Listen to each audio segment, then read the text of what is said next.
माता लक्ष्मीने सांगितलेल्या घरातील या 5 गोष्टी कधीही शेजाऱ्यांना देऊ नका. नाहीतर आयुष्यभर होईल पश्चाताप. मित्रांनो, आज आपण माता लक्ष्मीशी संबंधित एक अत्यंत भावपूर्ण, बोधप्रद आणि अंतर्मुख करणारी प्राचीन कथा जाणून घेणार आहोत. ही कथा केवळ धार्मिक श्रद्धेपुरती मर्यादित नसून घरगुती जीवनात स्त्रीने कोणत्या गोष्टी जपून ठेवाव्यात, कोणत्या वस्तूंविषयी जागरूक राहावे आणि अति दानशूरपणाही कधी कधी कसा संकटाचे कारण ठरू शकतो, हे अतिशय सुंदर रीतीने समजावून सांगते. अनेकदा आपण ऐकतो की माता लक्ष्मी स्वच्छता, शिस्त, संयम आणि मर्यादांवर प्रसन्न होते. परंतु काही गोष्टी अशा असतात, ज्या अज्ञानामुळे किंवा अति दयाळूपणामुळे दिल्या गेल्या, तर त्या घरातील सुख, समाधान आणि समृद्धी हळूहळू नाहीशी होऊ लागते. हीच शिकवण देणारी ही कथा आहे. खूप वर्षांपूर्वी मध्यदेशात एक समृद्ध, शांत आणि सुंदर असे नगर होते. त्या नगरात गोपीनाथ नावाचा एक प्रतिष्ठित व्यापारी राहत होता. धान्य, कापड आणि दैनंदिन गरजेच्या वस्तूंचे त्याचे मोठे दुकान होते. गोपीनाथ जितका कष्टाळू आणि प्रामाणिक होता, तितकीच त्याची पत्नी कलावती सद्गुणांनी परिपूर्ण होती. कलावती ही केवळ सुंदर नव्हे, तर मनानेही अत्यंत निर्मळ होती. पतिभक्ती, सासूसास्यांचा मान, पाहुण्यांचे स्वागत, शेजाऱ्यांशी स्नेह आणि गरजूंची मदत हे तिच्या स्वभावाचे अविभाज्य भाग होते. कलावतीचा प्रत्येक दिवस पहाटेच सुरू होत असे. सूर्योदयाच्या आधी ती उठून घराचे अंगण झाडून स्वच्छ करत असे. ओल्या मातीवर सुंदर रांगोळी काढून ती अंगण सजवत असे. घरातील प्रत्येक कोपरा स्वच्छ करून देवघरात दिवा लावून ती तुळशीला पाणी अर्पण करत असे. मनोभावे देवीदेवतांची पूजा करूनच तिच्या दिवसाची सुरुवात होत असे. तिच्या हातून बनलेले अन्न प्रसादासारखे शुद्ध आणि प्रेमळ असे. घरात नेहमी समाधानाचे, शांततेचे आणि आनंदाचे वातावरण असे. कलावती इतकी दयाळू होती की तिच्या दारातून कोणीही रिकाम्या हाताने परत जात नसे. भुकेल्याला अन्न, तहानलेल्याला पाणी, गरजूंना कपडे आणि दुःखी माणसाला दिलासा देणे हे तिच्यासाठी कर्तव्यच होते.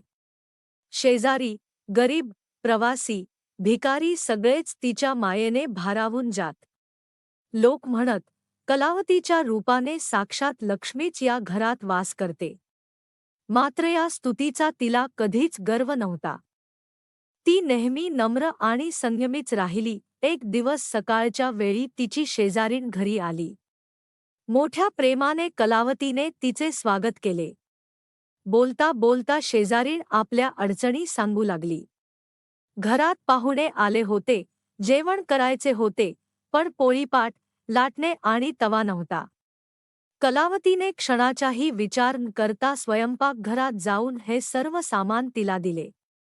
तिच्या मनात केवळ मदतीची भावना होती, दुसरा कोणताही विचार नव्हता. काही वेळातच दुसरी स्त्री आली. तिचे घर स्वच्छ करायचे होते, पण झाडू नव्हता. कलावतीने पुन्हा विचार न करता झाडू दिला. तिच्या दृष्टीने ही मदत साधी होती, पण तिच्या घरातून हळूहळू काही अदृश्य शक्ती निघून जात होत्या.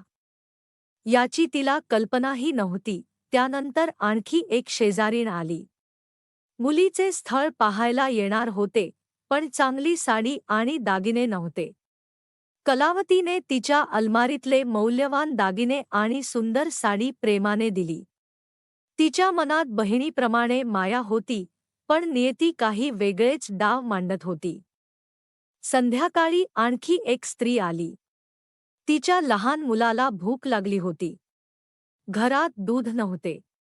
कलावतीने संध्याकाळची वेळ आहे, हेही न पाहता दूध दिले. त्या दिवशी कलावतीने कोणालाही नकार दिला नाही. पण त्या प्रत्येक देणगीसोबत तिच्या घरातील लक्ष्मीचे पावले मागे फिरत होती. रात्री गोपीनाथ घरी आला. दोघेही शांत झोपले. परंतु सकाळी जे घडले, त्याने सर्व काही बदलून गेले. दुकानात चोरी झाली होती. घरातील तिजोरी रिकामी होती.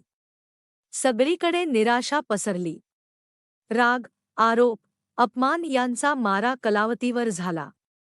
अखेर तिला घराबाहेर काढण्यात आले. अश्रूंनी डोळे भरून कलावती लक्ष्मीमातेच्या मंदिरात गेली. मनापासून प्रार्थना केली. निराशेच्या भरात तिने जीवन संपवण्याचा विचार केला. पण त्याच क्षणी साक्षात माता लक्ष्मी प्रकट झाली. मातेने तिला थांबवले आणि तिच्या चुकांची जाणीव करून दिली. अज्ञानामुळे तिने ज्या वस्तू दिल्या होत्या त्या लक्ष्मीला प्रिय होत्या, त्या वस्तू देऊन तिने नकळत लक्ष्मीला घराबाहेर पाठवले होते.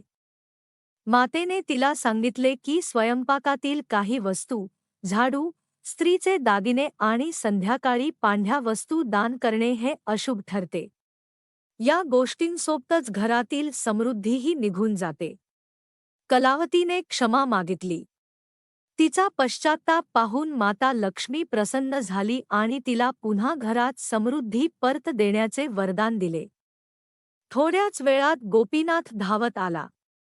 चोरी गेलेले धन परत आले होते.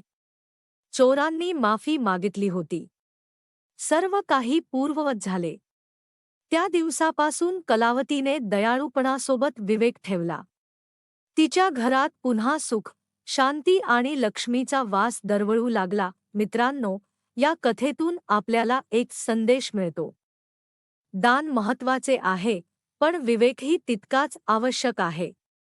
ज्या गोष्टी घरातील लक्ष्मीशी जोडलेल्या आहेत त्या जपल्या पाहिजेत.